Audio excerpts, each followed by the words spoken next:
join us. There's one coming right now. Most people do not understand the volume of trafficking that's going on in America, in our own backyard.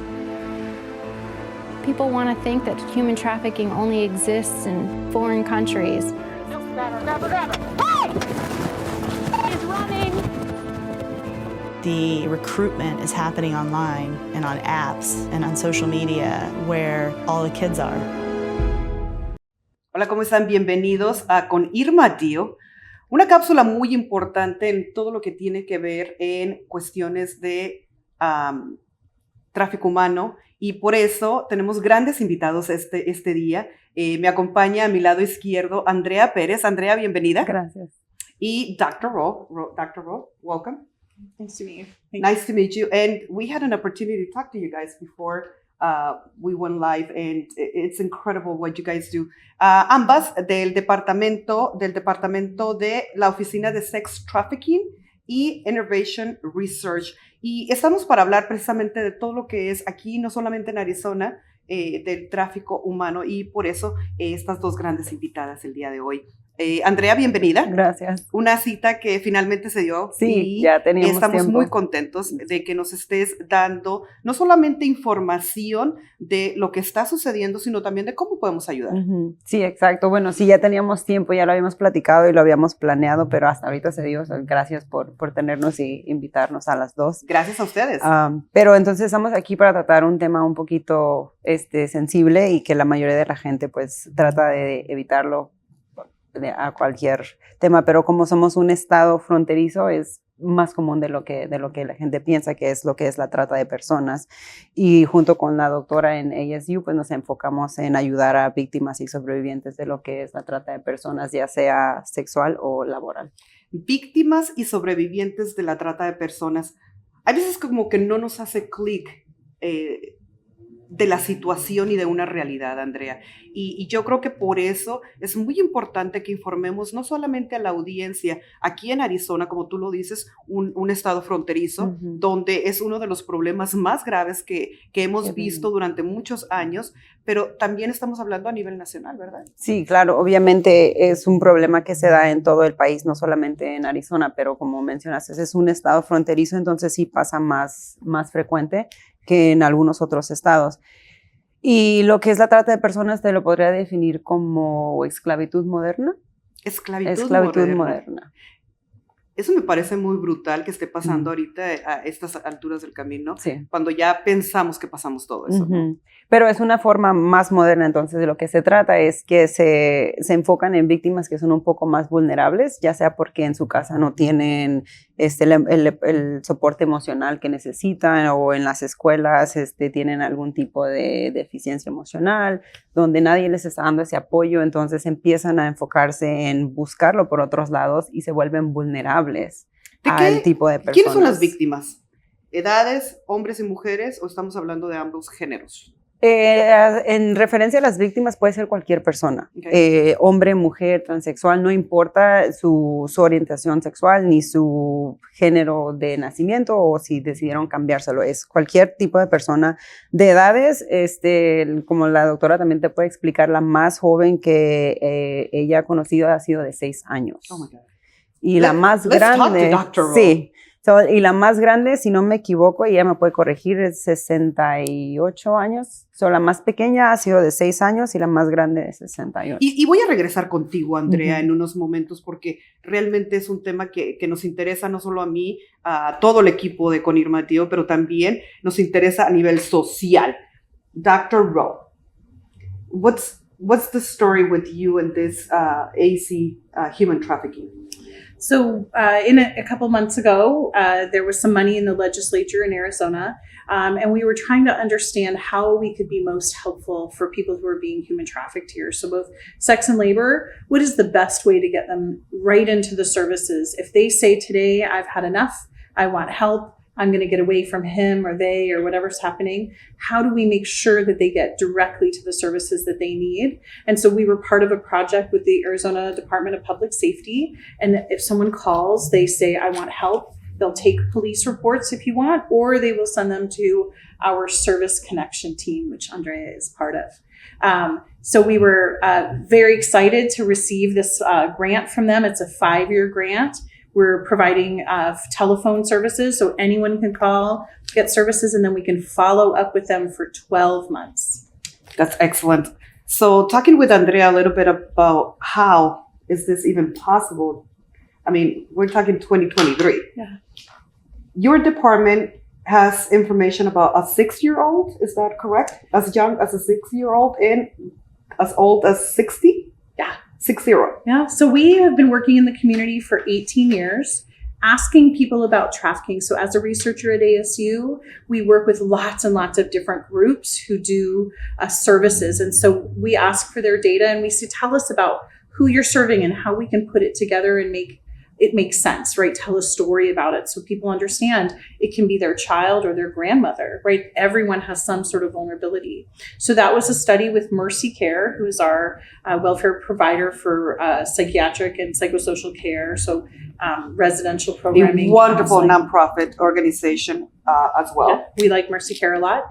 So we worked with them, and over 3 years, we gathered 291 children, information about them, and we learned that almost 100% of them were sex trafficked. They were trafficked here in Arizona. Only 4 were from other states. So this is a problem that we have here in our state, not other people's kids coming here or kids going from Mexico to here. It is our problem, our state, and we need to do what we can to help them. So our job at ASU is to teach people how to do therapy with those kids and those adults, to make sure that we're thinking about them, that we're trying new things all the time, never ever saying, oh, you know, what we used to do is okay. This is a group that doesn't seem to be going away. We must be innovative and think forward. So in 2017, we opened the first HUD-funded housing program for sex-trafficked women and their children. Is it here in Arizona? It is. It's Phoenix Starfish Place. It's up at 18th Avenue in Bell, and it's beautiful. And there we house women who have been trafficked, and they're very, very vulnerable children. Those kids are really likely to themselves be trafficked. The 6-year-old that we know about in Maricopa County, her grandmother was trafficking her. Her grandmother had also trafficked her mother. Her grandmother. For drugs, which is one of the big vulnerabilities, right? You need money, I need time, I need, you know, drugs, I need a place I'm sorry, to stay. but this is really hard for me to comprehend. How can a family member, and probably statistics show that it's probably happens more than what we know. Yeah. Right? In 2017, the federal government made sex trafficking a type of child abuse. So we're actually seeing it more and more. So what we used to call sexual abuse, dad letting the neighbor molest their child for a case of beer, used to be called, you know, child endangerment, child sexual abuse. Now we would call that sex trafficking because there's an exchange of something commercial, something monetary, something that had worth. So the definition has changed over time. It's not just a woman walking on the street, her pimp behind her. Now it is children who are being exploited for labor, for sex. It's older people who are being exploited for labor or sex. We've suddenly been able to see that it's a great big picture, not this tiny little population. Pretty sadly to get this information. And I really appreciate you guys being here. Andrea, nos dice la doctora cómo esta pequeñita de tan solo 6 años fue traficada por su abuelita. Que también traficaba a la mamá. A la mamá. Entonces nos estamos dando cuenta de una información que sucede posiblemente en nuestro hogar. Algo que pudiéramos nosotros evitar, Andrea. Sí, claro. Y la doctora dice que ahora es un problema que ya se puede solucionar legalmente, ¿correcto? Sí, entonces, como dice ella, la definición ha cambiado durante los años, ¿no? Obviamente, lo que era abuso sexual ahora cuando es un niño, automáticamente si es menor de 18 años es considerado tráfico o trata de personas, porque es menor de edad. Y antes, pues, obviamente era abuso sexual o se acusaba de diferente manera, pero como ella explicó, cambia con el tiempo.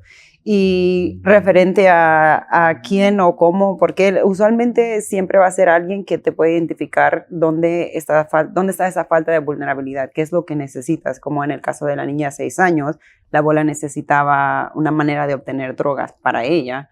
Obviamente ella no iba a salir a trabajar ni nada de eso, entonces, ¿qué hizo? La manera más fácil, obviamente puedes usar lo que es el psicológicamente con la nieta y ya venía algo transgeneracional con la mamá. Entonces quizás para la niña también era algo normal porque lo venía viendo con la mamá de parte de la abuela. Entonces son temas psicológicos y emocionales que otras personas se pueden aprovechar de esa persona y para cubrir una necesidad básica de ellos mismos.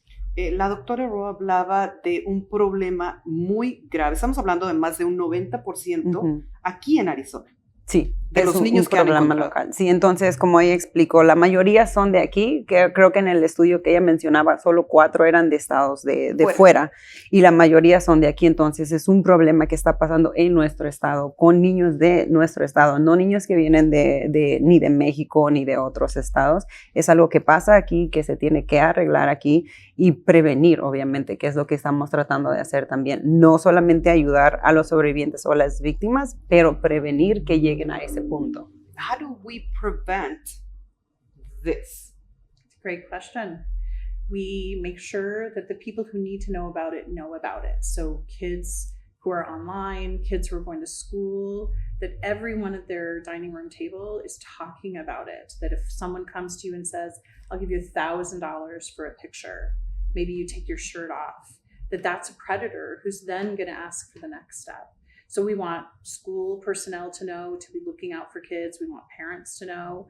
We want all the service providers, law enforcement, and everyone who might connect with a vulnerable family.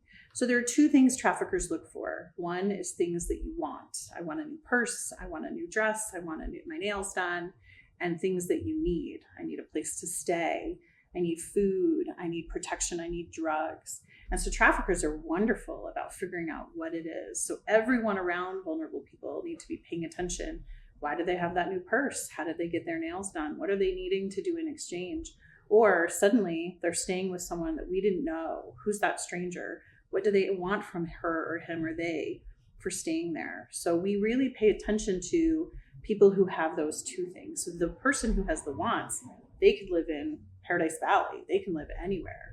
It doesn't only affect poor children or kids who don't have parents in the home. It really affects everybody. I'm so glad you're telling me that because my brain is going crazy. Y es tanta la información que estamos obteniendo. Gracias, Andrea. Gracias, Dr. Roe. Este no es un problema solamente en la gente de bajos recursos. Estamos hablando de una situación que puede ser una persona de un estatus bien socioeconómico a nivel alto. Sí, claro. Porque es como ella menciona, se va a ser alguien que necesite cubrir una necesidad básica, ya sea emocional o física, seguridad, comida, ropa, o simplemente quieren algo y no lo pueden obtener ellos solos. Entonces se van a enfocar en ese tipo de personas, en qué le puedo ofrecer yo que sé que va a cubrir esa necesidad para que ellos hagan algo por mí. Entonces la mayoría de la gente a veces empieza a notar ciertas cosas, pero no lo identifican como trata de personas. O sea, puedes decir, sí, como dice ella, te doy $200 si me mandas una foto. Nadie piensa automáticamente que eso es tráfico, ¿verdad? Porque es como, te voy a hacer honesta. Una foto.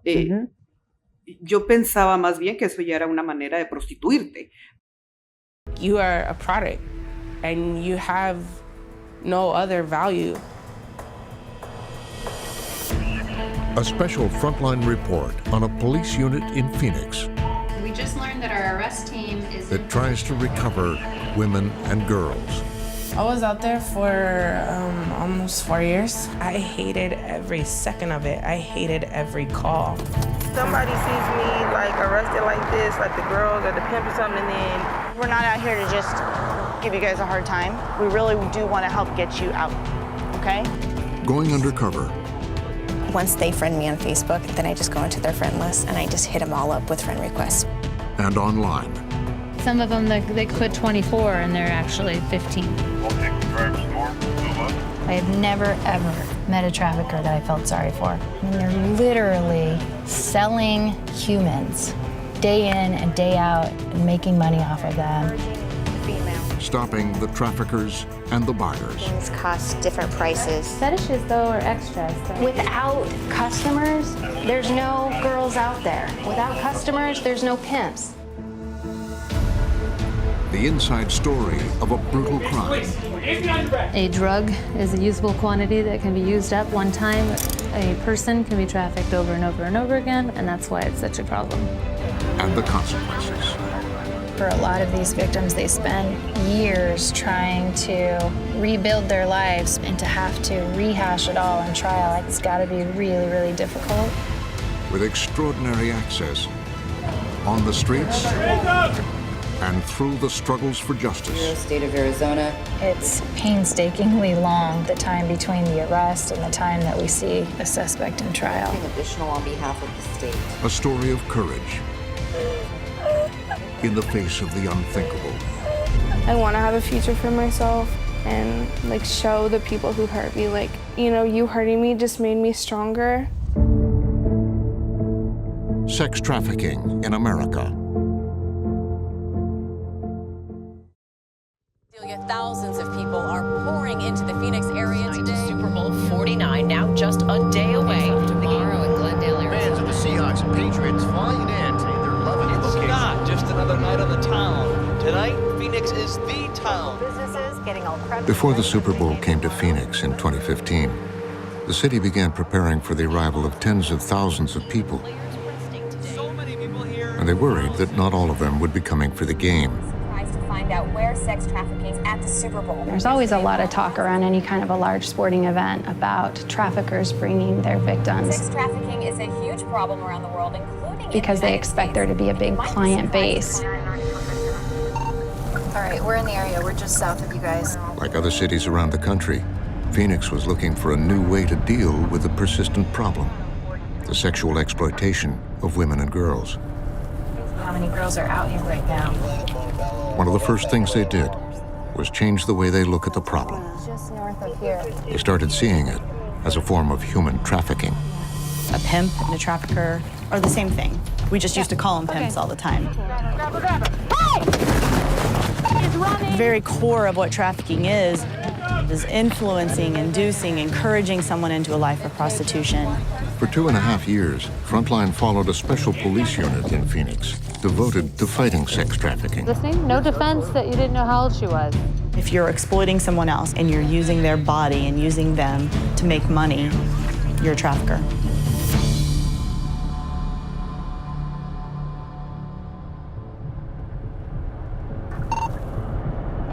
Hey, Christy, if you could just come down, the one that Chris got in... When we arrived in Phoenix in the fall of 2016, the police had just begun a new approach, meant to treat the women and girls as victims, not criminals.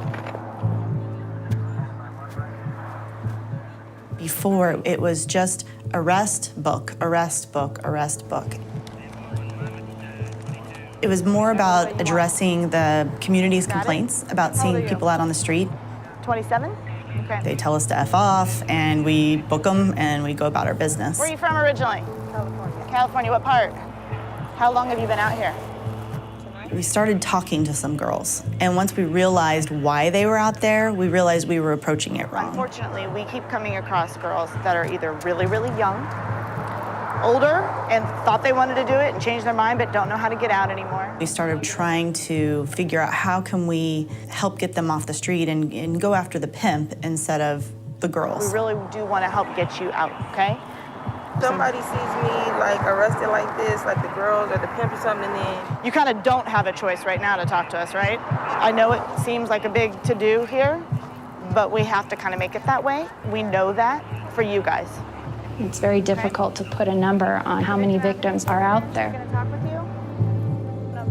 There's no stereotypical human trafficking victim. They span all ethnicities, all socioeconomic backgrounds, and all ages. Girl, you're so young. That makes me sad. Are you out here with anybody? No. Are you working for a pimp? We don't really call them prostitutes anymore. You know, we call them victims, and then we call them survivors. And we try to empower them a little bit as they move through that culture. The detectives were also changing the way they looked at the men selling women, treating them as the perpetrators of human trafficking. Each state is different, and the federal law is different. But overall, if you're using someone else for your personal financial gain, that is the true sense of being a trafficker. It doesn't have to be across state lines, though most always it is. When we started filming with the unit, much of the sex trafficking business had moved online to websites like Backpage, a virtual marketplace for buyers and sellers of sex. We usually look for girls on Backpage because that's where it's the most prominent. That's where we know that most of the customers are going to look for girls. That's where we know most of the girls are being advertised. These are the ads that Heidi pulled yesterday. Okay. We chose this one because her name happens to be Jazzy, and because of our case yesterday. We look for juveniles specifically on Backpage. And then a lot of these girls, it's been my experience, they're not going to put 18, 19. They're going to put 21 to 24 because they don't want us to think that they're underage. Okay. Everything on this could be 100% false. But if it looks like they're young, they're speaking young, there's young indicators, plus there's someone else taking their photo, then it wasn't just a selfie, there was someone else that's taking us to post. When I first came, there's girls working out on the streets, and then it was on Craigslist. Craigslist shut that section down, which then made Backpage popular. And now, even more recently in the last few years, they are recruiting on apps. Let's be a little vulnerable here. I don't want to get... Because traffickers hide behind the anonymity of the internet, the detectives have been going undercover to try to lure them into the open. With undercover Facebook accounts, I'll friend somebody who I know is out there, who we had previously ID'd as a pimp or as a working girl. And then once they friend me on Facebook, then I just go into their friend list and I just hit them all up with friend requests because they're not going to take the time. They just figured out, oh, she's a really pretty girl and look what her profile pic is. And they all network together. They hire models who let them post their pictures online. Samantha, what was her name on there? Ashley Diamond. We will have multiple different profiles across multiple different types of social media. This persona, I pretend to be very into fashion, so I will share fashion stuff. And I'll post these funny little things, and so I kind of mix it up to make it look real. I have about 5 different pages. This is the one I've been using the most lately, so it is a lot of work, and I do it when I can. The good thing is Facebook is something I can get on from my phone when we're doing surveillance. I can sit there. We work late at night. I can post something, so that's the other thing. It's important to post things on the weekend or late at night, or if I only post things like Monday through Friday, 8 to 5, then I start to look like a cop. So. Here, he responded. It looks like he's desperate for a girl. He's hurting for money right now. After a year of being my friend, all of a sudden he just sends a random Facebook message. Then I'm gonna jump all over it and see what he has to say. I'm not asking. He probably sent that same message to a whole bunch of different girls. Oh yeah. It's like a fishing expedition for them. We can develop charges on them just based on this conversation and arrest them. Yeah, if I can get him to meet all the criteria for it, then that's a fantastic pandering charge, whether he's in California, Arizona, or not. He knows I'm going to work as a prostitute for him. He's going to take all of my money. I let him know I'm nervous about that, and he's just very, very nonchalant, like it's normal to be nervous about making such a change. Sex trafficking is a new problem. I mean, it's the oldest problem, but it's a new problem that we're looking at in a different way. Dominique Roe-Sepowitz helped launch the anti-trafficking effort before the 2015 Super Bowl. She's one of the few experts studying the scope of the problem. Reliable statistics on sex trafficking are very complicated to find. It is a hidden crime. The trafficker tells the victim that they're going to get in trouble if they disclose it. So oftentimes the victims that we work with don't tell us quickly or upfront that this is something that's happening. The sex buyers are purposely hiding their behavior so they don't get caught. It's illegal to buy sex. So the whole thing is sort of behind a screen. Now, so they're out of the game. It was hard for the police to tell if there was an actual spike in sex trafficking around the Super Bowl, but the event changed the way they have approached the issue ever since. The Super Bowl was kind of the catalyst that brought all the parties to the table. It brought law enforcement in the same room with the service providers, individuals that were out there in the community doing training, the legislatures and the governor and mayor. That's what was the catalyst for bringing the task forces together. I'll be right back. Let me just grab my notepad, okay? The anti-trafficking effort has been particularly focused on minors. In 2016, the unit picked up this teenager named Kat. She'd been abducted and trafficked by men she met online. I actually got a call at 3:45 in the morning. She's a 16-year-old who ran away from the city of Maricopa. and ended up here in Phoenix. He told me 15 minutes, or 15 to 20 minutes was 100, 30 minutes was 120 to 150, and an hour was 200, but it depended, and like, that was all he told me, but I'm guessing that it went up more and more if they wanted more time. And who said? We're seeing more and more girls, they're just typical teenagers going through the woes of being a teenager and become a victim because they're vulnerable, because the traffickers have access to them through their phones and through the internet. When we met Kat a few months after she'd been found by the police, she was back home with her parents. I have to talk to him about making a schedule for the week. How are you doing in school? Good. I just did a pre-test for my name is Kat, and I'm 16 years old.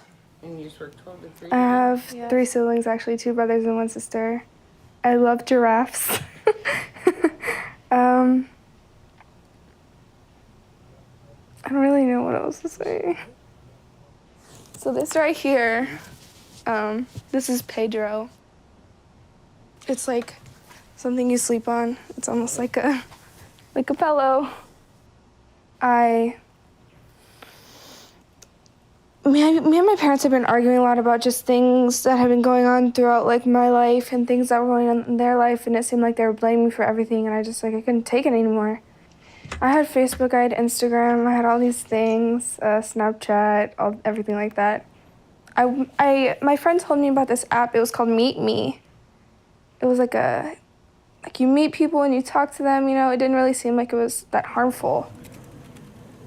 And this is his chatting history. There's Kat, and there's Raphael. Through the Meet Me app, Kat began chatting with a man named Raphael Quiros.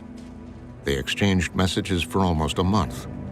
She talked to him about the struggles that she was having at home with her family and fights that she was having, and he was just playing on her vulnerabilities. Raphael introduced Kat to a friend of his named Jesse Cisneros. So Jesse started corresponding with her on Snapchat, and Jesse was the one who actually arranged to meet up with her. This whole section here is where they're talking about her running away. He offered to give me a ride up to Phoenix, and with everything in my head, I was like, you know, it's just a ride, you know, like nothing's gonna happen. When he got here, I climbed out of my bedroom window and got into his car. He was like, I'm not dropping you off. And I was like, you know, what are you talking about? He covered my eyes so I couldn't see where we were going. It was really dark. Their plan was to get Kat and utilize her for the purpose of sex trafficking. They knew it going in. Kat was the unsuspecting one who had no idea, unfortunately. And that's how her nightmare began. I went to go wake her up for school, and I looked in her room, and I didn't see her. I drove all over town looking for her, and she wasn't there, and that's when we started realizing that something wasn't right. Kat's parents filed a missing persons report. So I'm thinking is my daughter's laying out in the middle of the desert dying, and she's crying for me, and I can't be there. The night she left home, Kat was driven 30 miles to Phoenix, where she met a third man, who she says was the most frightening of them all, Bryant Flamate. Bryant was more the enforcer, you could say. He told me, I don't give a who you are. He said, I own you. I own your body. I own you, and you have no say in what you do. The men took her to a hotel. And that black truck right there is Jesse Cisneros' truck. This is Jesse Cisneros, this is Bryant Flamate. They arrived to the hotel together, and then here comes Kat. And this is where Jesse explains, you have a client. And I was like, what are you talking about, I have a client? He was like, you're going to have sex with this man. He was like, you're gonna tell him you're 19 and your name is Rose, and this stranger comes in. He did those things to me. He puts the money in the drawer and then he leaves. It was like my whole world just collapsed. Over the course of a week, she was taken to homes and hotel rooms and repeatedly sold for sex, until someone saw her outside the hotel, became suspicious, and called the police. And then we went and checked back in, but it was into a different room. It was at the Comfort Inn, but it was a different room. It was that second room that I showed you. She's the only victim I've had who could tell me specific room numbers of hotel rooms that they had been taken to. Okay, so they went into that room 204 that you pointed out yesterday. When she could recall so much detail, that helped us tremendously in tracking down who all these players were. At this point, I've got charges on all suspects. So we have 3 traffickers in custody right now. So I'm preparing the case for the county attorney's office so they can move through the court process. For Kat, this would be the beginning of a long and uncertain journey. Typically, cases like this will take anywhere from a year and a half to like 2.5 years to make their way through the court process. What we know in most states is that traffickers get away with it. Our research shows that about 27% of victims participate in the court, that they will talk to law enforcement and give them enough information to catch the trafficker and move forward. Hello. Hello, this is Vanessa.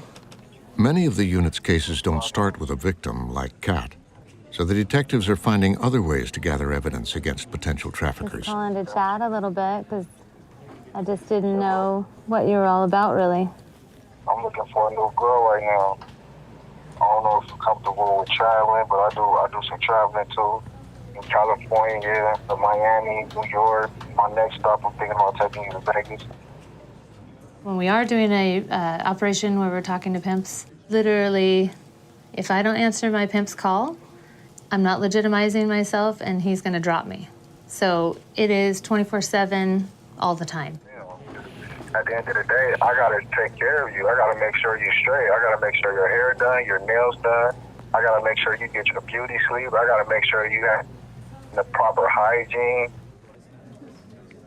The first time I didn't answer a call, I had to explain myself the next morning, and he had pulled my ad off immediately and was screaming at me because I didn't answer his call. I gotta take care of everything, you know what I mean? Once everything starts getting going and everything starts getting good, it's a really luxury life. I'm gonna put you in a position to win. You know, a happy girl makes happy money. See what I'm saying? It's all about the money. It is a business to them. A drug is a usable quantity that can be used up one time. A person can be trafficked over and over and over again all day long, and that's why it's such a growing problem. So there he is, he's responding now. We have him ID'd somewhere. What you looking for in the one you choose? In the one you choose? I mean, this is fantastic. This is going to give us, it's an entire transcript. So I'm not asking for you to be perfect. I just asked for you to have loyalty, dedication, and I want some elevation in your situation. Let's talk about money. The other part of this is proving the person behind the computer, behind the phone, behind the text messages. And that's why we do other things to bolster the case, and that way we can prove this is the person that did all these things that I had the conversation with. Get him in a telephone conversation. Charged. Get him to purchase a Greyhound ticket for me. Get him at the Greyhound station picking me up. Let's see here. Let's see if we can get him ID'd. His name may not even be Chris. Let's see what we got here. Another one of the men she's been talking to online is Dwayne Mathis, and he has a long criminal record. So assault, marijuana, DV assault, and then he had a couple robberies in 2012 and 2011. Armed robbery. 90 days is the most he's done in jail. 90 days for armed robbery. Yep. So last week on Tuesday, I believe, I get a phone call from a sheriff's deputy out of Albuquerque. The unit has been working closely with neighboring police departments and quickly learned that Mathis is a suspect in another sex trafficking case involving a 16-year-old girl. They located her on Backpage here in Phoenix. And I don't know the circumstances surrounding it, but according to Glendale, they believe that 16-year-old girl out of Albuquerque coincidentally works for Dwayne. So we're gonna have a good child prostitution charge on him as well, which is a class 2. You've made arrangements with him that you're coming in tomorrow at 5:30? Tomorrow at 5:30 on the Greyhound, which there will be a Greyhound pulling in there tomorrow at 5:30. Okay. So I can get it set up with our Fate guys. I will have him on the phone when he arrives tomorrow to kind of solidify everything else. I want him on the phone as he's pulling in the parking lot if we can get him. Hey, Chris, we're heading that way.